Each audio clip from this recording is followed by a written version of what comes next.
James in Beccles in Suffolk. Go ahead, James. Thanks for hanging on. Hi, George. Good to talk to you. And you, my friend. I couldn't disagree with you more over Iran, though. Okay. There's several options on the table, and the only real feasible option is a strategic strike against the nuclear HQ in Just explain Iran. to people what you mean by strategic strike, James, in real human terms. Well, I'd imagine that the mission would be conducted something like a stealth bomber, possibly from Israel, dropping bunker buster missiles on northern Iraq, which will then essentially destroy the... In northern Iraq? In northern Iran, sorry, which will then destroy the nuclear sites in north. But Iran's nuclear strikes are more than 80 in number and scattered throughout the country. They're scattered throughout the country, but there is intelligence as to where they would be. Would that be the kind of intelligence that told us there were weapons of mass destruction in Iraq? Well, there would be no grounds for a strike on northern Iran unless there was good grounds to believe that there were nuclear installations there. But we were told that there were good grounds for believing that the Iraqis had weapons of mass destruction, and that turned out, however good the grounds for suspecting, to be absolute balderdash. But you're talking there about an invasion which led to regime change. No. I'm just dealing, first of all, James, with the issue of intelligence. You're telling me that this will be done, and the anodyne, or if you'll forgive me saying so, Orwellian phrase that you used, was a strategic strike, which is, of course, code for large amounts of high explosives raining down on people's heads. Now, you say you know where Iran's nuclear facilities are, although you didn't appear to know that they're more than 80 in number, and they're not in northern Iran, they're all over Iran. And then you tell me that that would be the target because of intelligence. Now, I'm sorry, James, but there will be people listening to this who don't know whether to laugh or cry at somebody like you, an intelligent man, coming on and repeating the mantra about intelligence when you know what you know now about the intelligence that led us into the disaster in Iraq, James. If I can answer that, George. Of course. If you're suggesting that there's going to be a full military invasion of Iran... No, I'm not suggesting that. James, I'm not suggesting that. But what I'm telling you, and I promise you on this, and I hope you never have to phone me up and say that I was right. I'm promising you this. Do not imagine that Iran will treat a strategic strike any differently from a full-scale invasion. Trust me on this, James. I know what I'm talking about. If we bomb Iran, Iran will bomb us back. And amongst the places it will bomb us is here in the centre of London. Innocent people will die. Don't imagine for 1 second that the deaths will be restricted to Iranians in the north of Iran or anywhere else.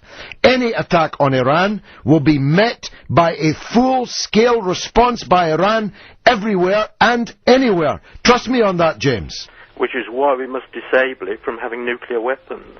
Well, you say that, but I wonder, living in Suffolk, if you're just maybe imagining you'll be safe from being disabled yourself. But let me tell you, as someone who lives in London, who represents 100,000 souls in London, who lost constituents the last time an underground train blew up, let me tell you, there'll be a lot of disabled people in London in return for your disablement of Iran's nuclear power plants, which are absolutely legal, which they have as much right to develop as we do, and any attempt to bomb Iran, which you're attempting to sanitize with all your military talk, any attempt to bomb Iran will not be one strategic strike on one place in the north of Iran. It will have to be hundreds of strategic strikes on more than 80 places, even if it's only restricted to the nuclear plants. And there's every reason to believe, in the wake of the American statement, criminalizing, making terrorists of the Revolutionary Guard in Iran, which is 150,000 people, which is an indispensable part of Iran's military forces, as terrorists. There's no reason to believe that they're not going to be attacked as well. And I'm telling you, James, and you seem strangely unmoved by it, Iran is not a broken-backed country. Don't imagine this is some cheap broken down, darkest African, impotent, defenseless country that you are so somnolently seeking to talk us into bombing. Iran will respond ferociously everywhere if we attack Iran. Self-defense, James? The real nightmare scenario is the prospect of mullahs in Iran having weapons. Well, tell me, James, why is that more of a nightmare scenario than Ariel Sharon having hundreds of nuclear weapons? Or George Bush having thousands of nuclear weapons? Or General Musharraf, who's one bullet away from Islamic revolution in Pakistan, having nuclear weapons? Or the government of India, which refuses to live up to its promises under the Non-Proliferation Treaty? Why are some people, James, allowed to have nuclear weapons, but others are not? The threat that we face from Iran is far, far greater than the threat we face from the United States. Why do we face a threat from Iran? What has Iran ever done to us? Iran hasn't invaded another country in more than 300 years. And 300 Spartans saw them off. What's the threat from Iran to us? What have they ever done to us, James? Well, Iran, if you recall, fought a very brutal war against Iraq.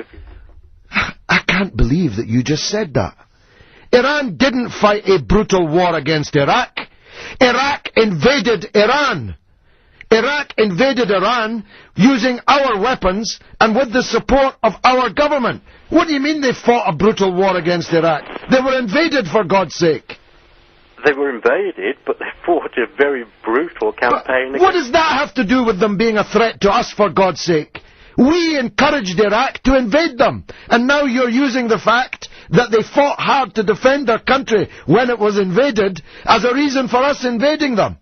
You're going to give me a heart attack, James. I better go on to another caller. Here's Andy in West Wickham. Go on, Andy.